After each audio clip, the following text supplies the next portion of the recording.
Тағы не іздедің? А? Әлде суреттер керек пе? Бір қағаз іздеп жатырмын. Біреу жыртып тастап еді. Сот қай күні болатынын білмеймін. Менен сұрасың ба? Айтар едім ба? Кешір.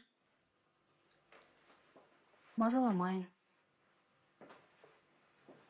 Бәлкім көңілдесінің үйінде жатқан шығар деп ойладым. Онда хатшыдан сұрасам ба? Кім біледі? Ол да сенің бұрынғы қыздарыңның бірі шығар.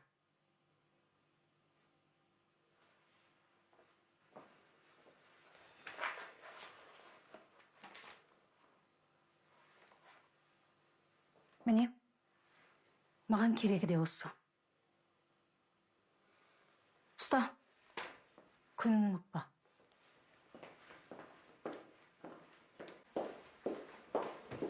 Отырыңдар. Не болды, апа? Онсыз да жұмыс бастансақ тезірек айтыңызшы. Келесі аптада Астанадағы біздің бөлімшеге барып, есеп қисап тексеріп қайтасыңдар. Жарайды, онда мен барайын. Жоқ, екеуің барасыңдар.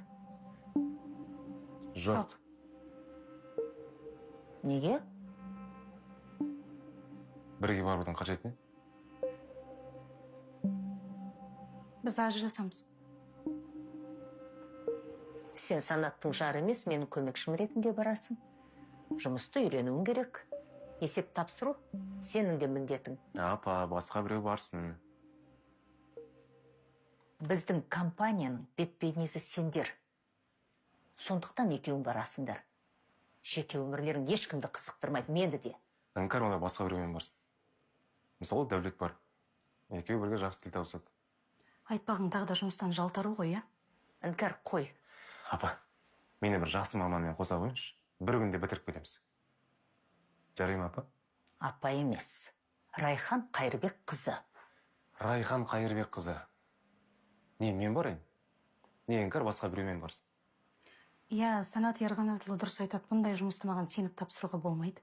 Шығыңдар. Екеуіңді де көргім келмейді.